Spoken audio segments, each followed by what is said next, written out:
Depuis combien de temps je fais de la musique? D'aussi loin que je me souvienne, ça doit faire environ 20 ans. Quand j'ai commencé la flûte, j'en ai de très bons souvenirs. En fait, tout a commencé quand j'ai dû jouer Petit Papa Noël à la flûte. C'était en mode.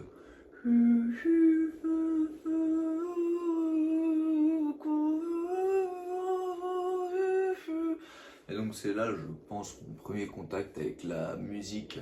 C'est vrai que j'ai été bercé avec les musiques de Beethoven etc.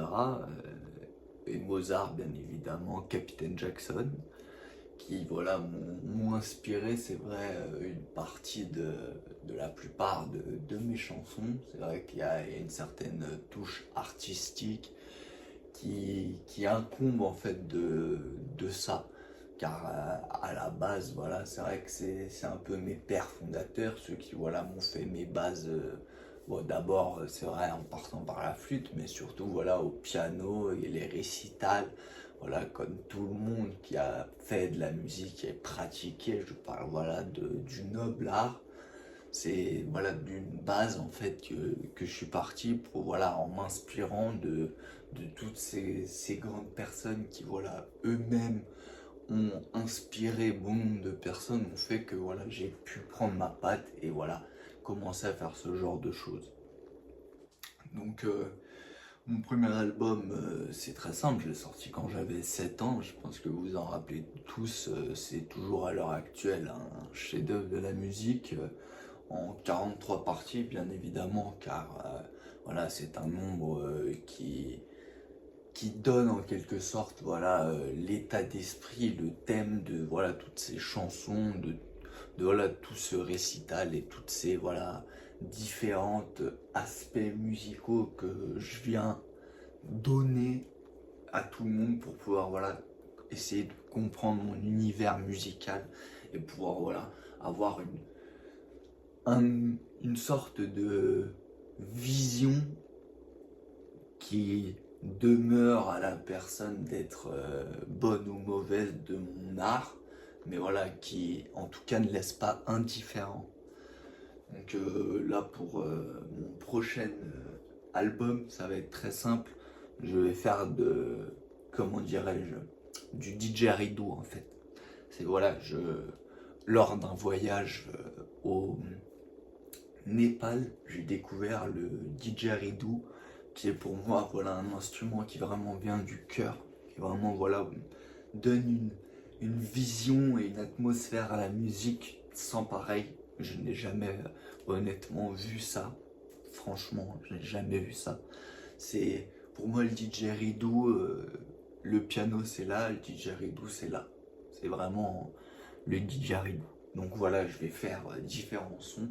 Bien évidemment, il faut que je m'entraîne, car oui, je suis un virtuose du piano, de la flûte, de la guitare, d'en fait tous les instruments, mais voilà, c'est vrai que je n'ai pas grandi dans la culture du didgeridoo, ce qui fait que voilà, il y a toute une base que je n'ai pas dans cette musique, même si voilà, avec mes années d'entraînement, de cours musicaux, normalement ça ne va pas prendre trop de temps pour pouvoir sortir ces classiques au didgeridoo.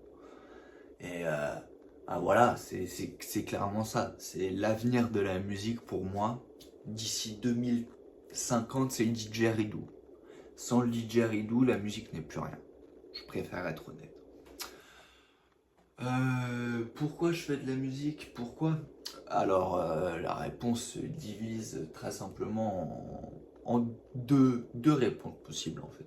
Il y a la réponse que voilà, je peux vous faire pour vous dire voilà, le jeune garçon que j'étais qui voulait exprimer son art et montrer toute sa performance et voilà, toutes ses émotions et les retranscrire dans un thème musical. Et après, il y a la réponse du voilà, de l'adulte qui est, c'est vrai que ça rapporte une tonne d'argent qui est quand même très pratique pour voilà, vivre concrètement. C'est vrai que c'est quand même pas mal de pouvoir faire beaucoup d'argent, pour être honnête.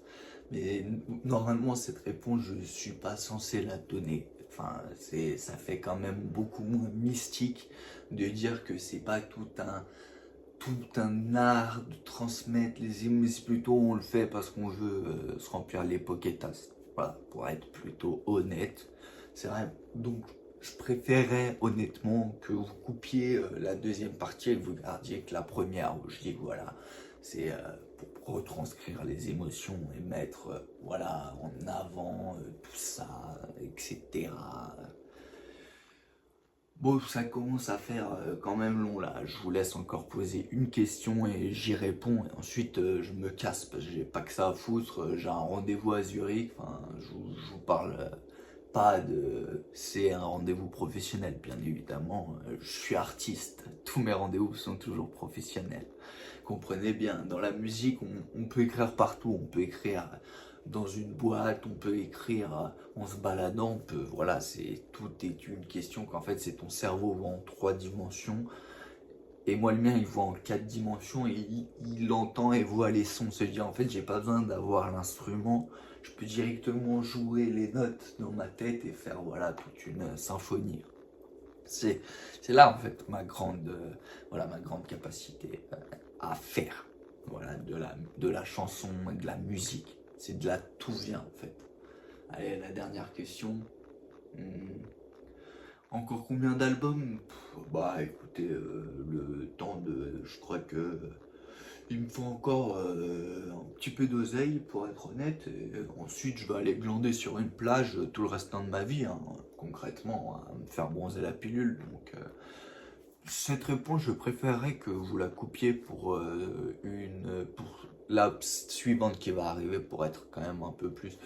Oui, je pense que tant que j'aurai des choses à exprimer, tant que j'aurai des émotions à retranscrire, que j'aurai des moments de vie à faire transparaître en chansons, en musique, avec des instruments, avec de différents axes pour prendre voilà la totalité de la musique et savoir la faire revivre à ses auditeurs.